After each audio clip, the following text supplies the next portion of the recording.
Welcome to सफलता classes. सफलता classes में आपका स्वागत है। मैं अभय चंद्र कुमार। हम लोग इस वीडियो के माध्यम से जो बायोलॉजी का जो महत्वपूर्ण जो वन लाइन क्वेश्चन बन सकता है उसको देखेंगे। अगर आप लोग चैनल पे नए हैं तो इसे ज़रूर सब्सक्राइब कर लें और अपने दोस्तों में से ज़रूर शेयर करें। चलते हैं, हम लोग क्वेश्चन से पहले एक कोट्स को देख लेते हैं। मंजिल उन्हीं को मिलती है जिनके सपनों में जान होती है। मतलब मंजिल उसी को मिलेगा जिनके सपनों में क्या है, जान है। पंख से कुछ नहीं होता, हौसले से उड़ान होती है। मतलब पंख से कुछ नहीं होगा, हौसला से क्या होगा, उड़ान होगा। तो इस तरह से मतलब कि हम लोग को मंजिल उन्हीं को मिलती है जिनके सपनों में जान होती है। पंख से कुछ नहीं होता, हौसले से उड़ान होती है। चलते हैं अब हम लोग क्वेश्चन की तरफ। क्वेश्चन नंबर जो वन लाइन के रूप में जो है, क्वेश्चन नंबर क्या वन में क्या कह रहा है, मानव शरीर की सर्वाधिक शक्तिशाली अस्थि होती है। मतलब सबसे मजबूत जो हड्डी होता है कौन होता है, तो जबड़े में। तो सबसे मजबूत अस्थि कहाँ पे होता है, जबड़े में। चलते हैं नेक्स्ट क्वेश्चन पे। मानव शरीर की सबसे लंबी हड्डी होती है कौन, फीमर। और फीमर कहाँ होता है, जांग वाले हड्डी को हम लोग क्या कहते हैं, फीमर। और ये सबसे लंबी हड्डी होती है। चलते हैं नेक्स्ट क्वेश्चन पे।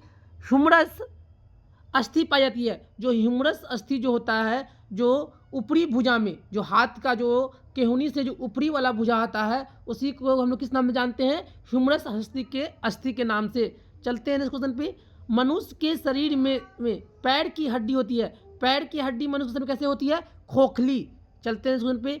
टिबिया नामक हड्डी पाई जाती है। टिबिया नामक हड्डी कहाँ पाई जाती है, तो टांग में। चलते हैं नेक्स्ट क्वेश्चन पे। मानव शरीर के किस अंग की हड्डी सबसे लंबी होती है, तो जांग। इसका हम लोग किस नाम जानते हैं, फीमर के नाम से। चलते हैं नेक्स्ट क्वेश्चन पे। दांतों तथा हड्डियों में पाए जाने वाले तत्व। दांतों और हड्डियों में कौन सा तत्व पाए जाते हैं, कैल्शियम और फास्फोरस। चलते हैं नेक्स्ट क्वेश्चन पे। बुढ़ापा में हड्डियां कमजोर हो जाती है, क्यों जाती है, कैल्शियम की कमी से। चलते हैं नेक्स्ट क्वेश्चन पे। अस्थि में कौन सा लवण सर्वाधिक मात्रा में पाया जाता है, तो कैल्शियम फास्फेट। चलते हैं उस पे। कौन, अस्थियों एवं, देखिए अब अपने जो शरीर है उसमें अस्थियां भी है और पेशियां हैं। तो अस्थियों को पेशियों को आपस में कौन जोड़ता है, तो टेंडन। कौन जोड़ता है, टेंडन जोड़ता है। चलते हैं उस पे। मनुष्य के जीवन काल में कितने दांत 2 बार विकसित होते हैं, तो मनुष्य के जीवन काल में 2 बार दांत विकसित होने वाले कुल संख्या कितना होता है, तो 20। चलते हैं इस क्वेश्चन पे। मानव शरीर में पाचन का अधिकांश भाग किस अंग में संपन्न होता है, तो छोटी आंत में। चलते हैं इस क्वेश्चन पे। मनुष्य में पाचन की क्रिया कहाँ से प्रारंभ हो जाती है, तो मुख से। चलते हैं इस क्वेश्चन पे। मानव के पाचन नली की लंबाई कितनी है, तो 32 फीट। अगर क्वेश्चन पूछेगा कि मानव के पाचन नली की लंबाई कितनी होती है, तो 32 फीट।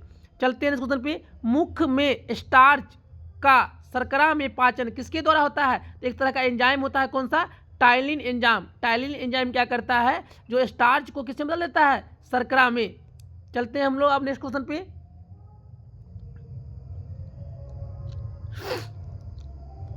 देखिए दूध में जो प्रोटीन को पचाने वाला एंजाइम, जो दूध जो होता है उसमें जो प्रोटीन को पचाने वाला एंजाइम को हम क्या कहते हैं, तो रेनिन। चलते हैं क्वेश्चन पे। अधिकतम पोषक तत्व रक्त में अवशोषित किए जाते हैं, कहाँ से, तो छोटी आंत में। चलते हैं क्वेश्चन पे। लार में कौन सा एंजाइम पाया जाता है, तो टाइलिन। कौन सा एंजाइम, टाइलिन। चलते हैं क्वेश्चन पे। भोजन पचाने के लिए आवश्यक होती है कौन सा, एंजाइम। अगर एंजाइम नहीं होगा तो भोजन का पाचन नहीं होगा। तो भोजन को पचाने के लिए कौन सा आवश्यकता होती है, तो एंजाइम की। चलते हैं क्वेश्चन पे। मानव पेट में कौन सा अम्ल उपस्थित होता है, तो मानव पेट में कौन सा अम्ल होता है, HCl। इसको हम लोग क्या कहते हैं, हाइड्रोक्लोरिक अम्ल। चलते हैं पे। मुख से निकली लार किसका पाचन करती है, तो मुख से जो निकली लार किसका पाचन करती है, तो स्टार्च को। स्टार्च का पाचन कौन करता है, मुख से निकली हुई लार। चलते हैं पे। प्रोटीन का पाचन प्रारंभ होता है। प्रोटीन कहाँ से पाचन प्रारंभ होता है, तो उदर से। कहाँ से, उदर से। पचे हुए भोजन में मौजूद विषैले पदार्थ कौन सा अंग चूषण करता है, तो कौन सा, लीवर, यकृत। चलते हैं क्वेश्चन पे। पेप्सिन क्या है, एंजाइम है। चलते हैं क्वेश्चन पे। पेप्सिन बदल देता है, पेप्सिन किसको किससे बदल देता है? तो प्रोटीन को किससे बदल देता है? पॉलीपेप्टाइड में। पेप्सिन का क्या काम है? जो प्रोटीन को किससे बदल देगा? पॉलीपेप्टाइड में। चलते हैं नंबर पे, पाचन क्रिया में प्रोटीन बदल जाता है। जो पाचन क्रिया होता है उसमें प्रोटीन किससे बदल जाता है? तो एमिनो अम्ल में। चलते हैं नंबर पे, मानव शरीर में ग्लाइकोजन के रूप में कार्बोहाइड्रेट को जमा करने वाला अंग कौन सा है? तो लीवर। लीवर का दूसरा नाम क्या है? यकृत। पित्त किसके द्वारा पैदा किया जाता है? तो पित्त भी किसके द्वारा पैदा किया करते हैं? तो यकृत द्वारा। चलते हैं उस पे, पित्त जमा होता है। पित्त कहाँ जमा होता है? तो पित्ताशय में। चलते हैं उस पे, पेस मेकर का संबंध है। तो पेस मेकर किस मतलब का संबंध किससे है? दिल की धड़कन से। चलते हैं उस पे, गति प्रेरक संबंधित है। तो गति प्रेरक किससे संबंधित है? तो हृदय से संबंधित है। चलते हैं नेक्स्ट क्वेश्चन पे, किनकी भित्तियां पर रक्त द्वारा डाले गए दबाव को रक्त दाब कहते हैं? तो धमनी के भित्तियां पे जो रक्त द्वारा डाले गए दबाव को हम लोग क्या कहते हैं? रक्त दाब कहते हैं। चलते हैं नेक्स्ट क्वेश्चन पे, ब्लड प्रेशर मापक यंत्र, जो हम लोग ब्लड प्रेशर जो नापते हैं उस यंत्र को हम लोग क्या कहते हैं? तो स्फिग्नोमीटर। स्फिग्नोमीटर से क्या करते हैं हम लोग? ब्लड प्रेशर नापते हैं। चलते हैं पे, जार्विक सेवन है। जार्विक सेवन क्या है? एक कृत्रिम हृदय। अगर पूछेगा कृत्रिम हृदय कौन सा है? तो जार्विक सेवन। चलते हैं क्वेश्चन पे, मनुष्य के शरीर में हृदय को एक बार धड़कने के लिए कितना समय लगता है? अगर मनुष्य का हृदय है उसको धड़कने में, एक बार धड़कने में कितना समय लगता है? तो 0.8 सेकेंड। चलते हैं नेक्स्ट क्वेश्चन पे, स्वस्थ मनुष्य के प्रति मिनट हृदय स्पंदन कितना होता है? 72 बार। मतलब 1 मिनट में मनुष्य का हृदय कितना बार धड़कता है? तो 72 बार। चलते हैं क्वेश्चन पे, नाड़ी दर मापा जाता है। तो नाड़ी दर हम लोग जो मापते हैं क्या किस मतलब कौन सा किससे? तो धमनी से हम लोग क्या नापते हैं? नाड़ी दर। चलते हैं क्वेश्चन पे, स्वस्थ मनुष्य का रक्तचाप। स्वस्थ मनुष्य का रक्तचाप कितना होता है? तो स्वस्थ मनुष्य का रक्तचाप कितना होता है? 120/80। चलते हैं अब हम लोग नेक्स्ट क्वेश्चन पे, सोते समय मनुष्य का रक्तचाप, अगर कोई व्यक्ति सो रहा है तो उसका रक्तचाप क्या हो जाएगा? घट जाएगा। क्या हो जाएगा? घटता है। अगर कोई आदमी दौड़ रहा है, दौड़ लगाते समय मनुष्य का रक्तचाप क्या होता है? तो बढ़ जाता है। चलते हैं पे, सामान्य जीवन काल में मनुष्य का हृदय कितने बार धड़कता है? अगर सामान्य जीवन काल में मनुष्य का हृदय कितने बार धड़कता है? 2 अरब बार। चलते हैं पे, मानव शरीर में पंपिंग स्टेशन की तरह कौन सा कार्य करता है? कौन सा अंग? तो हृदय। और मानव शरीर का हृदय की मतलब कितना कोष्ठीय है? तो 4 कोष्ठीय। चलते हैं नेक्स्ट क्वेश्चन पे, मानव शरीर में विशालतम धमनी है। मानव शरीर की विशालतम धमनी कौन है? एरोटा। कौन सा है? एरोटा। चलते हैं नेक्स्ट क्वेश्चन पे, स्वस्थ मानव शरीर में रक्त की कुल मात्रा होती है शरीर का वजन का 7%। मान लीजिए किसी का वजन है मान लीजिए 60 किलो, तो 60 किलो में कितना प्रतिशत ब्लड होगा? तो 7%। चलते हैं क्वेश्चन पे, एक वयस्क में रक्त का औसतन आयतन होता है 5 से 6 लीटर। चलते हैं पे, मानव रक्त का पीएच मान कितना होता है? तो 7.4। चलते हैं पे, मानव शरीर में रुधिर बैंक का कार्य क्या है? तिल्ली। मतलब रुधिर बैंक का कार्य कौन करता है? तो तिल्ली करता है। चलते हैं क्वेश्चन पे, रक्त में पाई जाने वाली धातु, रक्त में कौन सा धातु पाया जाता है? तो लोहा। चलते हैं क्वेश्चन पे, रक्त का शुद्धिकरण होता है, रक्त का शुद्धिकरण कहाँ होता है? तो किडनी से। चलते हैं क्वेश्चन पे, मानव शरीर में खून के शुद्धिकरण की प्रक्रिया को हम लोग क्या कहते हैं? तो डायलिसिस। क्या कहते हैं? डायलिसिस। चलते हैं क्वेश्चन पे, किसके कारण रक्त में लाल रंग होता है? रक्त का लाल रंग किसके कारण होता है? तो हीमोग्लोबिन के कारण। चलते हैं क्वेश्चन पे, मानव शरीर में हीमोग्लोबिन का कार्य क्या है? ऑक्सीजन का परिवहन। चलते हैं क्वेश्चन पे, हीमोग्लोबिन महत्वपूर्ण घटक है तो किसका है? आरबीसी का। चलते हैं क्वेश्चन पे, किस रसायन की उपस्थिति में नलिकाओं में प्रवाहित रक्त का थक्का नहीं बनता है? तो हिपेरिन के कारण किसी भी मनुष्य में जो नलिका है उसमें जो रक्त प्रवाहित होता है तो उसमें थक्का नहीं जमता है।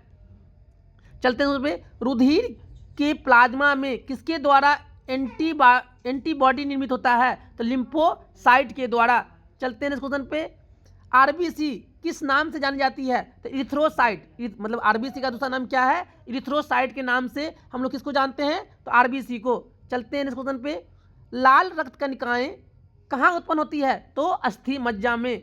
चलते हैं इस क्वेश्चन पे। आरबीसी का शमशान कहलाता है, मतलब आरबीसी का कब्रिस्तान किसे कहते हैं हम लोग? प्लीहा को। चलते हैं इस क्वेश्चन पे। मानव शरीर में आरबीसी कितने दिनों तक जीवित रहता है? 120 दिन तक जीवित रहता है। चलते हैं हम लोग क्वेश्चन पे। सफेद रक्त कणिकाएं जिसको हम लोग क्या कहते हैं? डब्ल्यूबीसी का कार्य क्या है? रोग प्रतिरोधक, मतलब ये क्या है? शरीर का सैनिक। शरीर का सैनिक किसे कहते हैं हम लोग? डब्ल्यूबीसी को। चलते हैं क्वेश्चन पे। डब्ल्यूबीसी की कौन सी किस्म अधिक होती है? तो रक्त मतलब डब्ल्यूबीसी की कौन सी किस्म अधिक होती है? तो कौन सी होती है? न्यूट्रोफिल्स। कौन सा अधिक होता है? न्यूट्रोफिल्स। रक्त समूह का खोजकर्ता, तो रक्त समूह का खोजकर्ता कौन किया था? तो लैंड स्टीनर ने। चलते हैं इस क्वेश्चन पे। आरएच फैक्टर का पता किसने लगाया था? तो लैंड स्टीनर तथा वीनर। अगर आरएच फैक्टर का पता किसने लगाया था? लैंड स्टीनर तथा वीनर। चलते हैं इस क्वेश्चन पे। किस रुधिर वर्ग में एंटीबॉडी नहीं पाई जाती है? तो ए बी वर्ग समूह वाले में एंटीबॉडी नहीं पाई जाती है। चलते हैं पे। किस रुधिर वर्ग में दोनों एंटीबॉडी पाई जाती है? तो किस में पाई जाती है? ओ वाले में दोनों एंटीबॉडी पाई जाती है। चलते हैं इस क्वेश्चन पे। किस रुधिर वर्ग में किस रुधिर वर्ग में किस रुधिर वर्ग में कोर्ग एंटीजन नहीं पाई जाती है? तो कोर्ग किस में नहीं पाई जाती है? तो ओ वाले जो ब्लड ग्रुप होता है उसमें कोर्ग एंटीजन नहीं पाई जाती है। चलते हैं अब हम लोग नेक्स्ट क्वेश्चन पे। आरएच फैक्टर का नाम किससे संबंधित है? तो एक बंदर से। किससे संबंधित है? बंदर से। आरएच तत्व के अनुसार कौन सी जोड़ी विवाह के लिए उपयुक्त नहीं है? अगर किसी पुरुष का आरएच प्लस है और महिला का आरएच माइनस है तो ये जोड़ी विवाह के लिए उपयुक्त नहीं है। चलते हैं पे। कौन सा रक्त समूह सर्वग्राही है, मतलब सभी से ले सकता है? तो ए बी प्लस, चाहे ए बी प्लस क्या कर सकता है? सभी से रक्त ले सकता है। चलते हैं इस क्वेश्चन पे। कौन सा रक्त समूह सार्वत्रिक दाता है, मतलब सभी को ब्लड दे सकता है? तो ओ माइनस।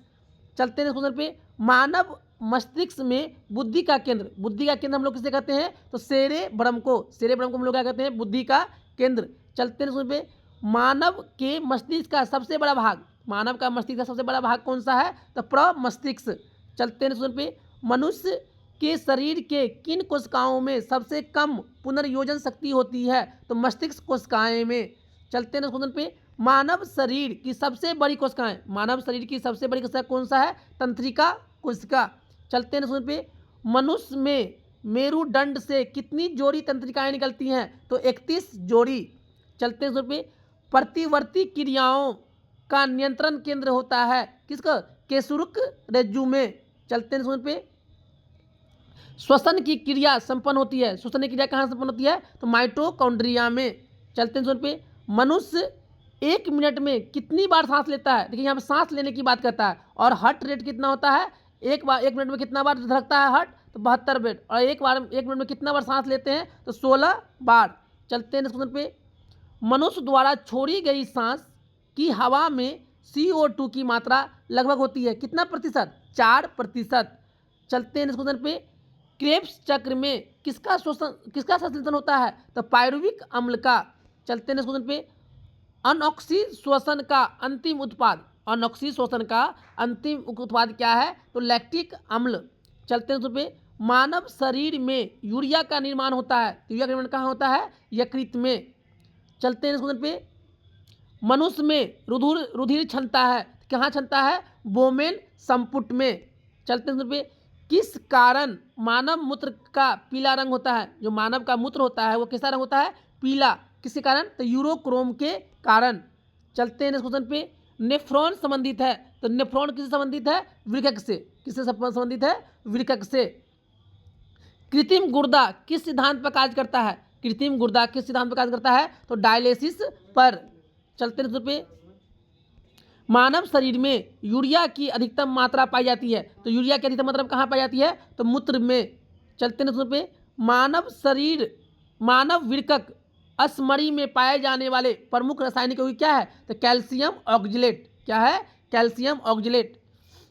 चलने नेक्स्ट पे, हेलने का लूप का कार्य संबंधित है। तो हेलने का लूप किससे संबंधित है? उत्सर्जन तंत्र से। चलते हैं नेक्स्ट क्वेश्चन पे, निषेचन की क्रिया होती है तो कहाँ होती है? अंडवाहिनी में।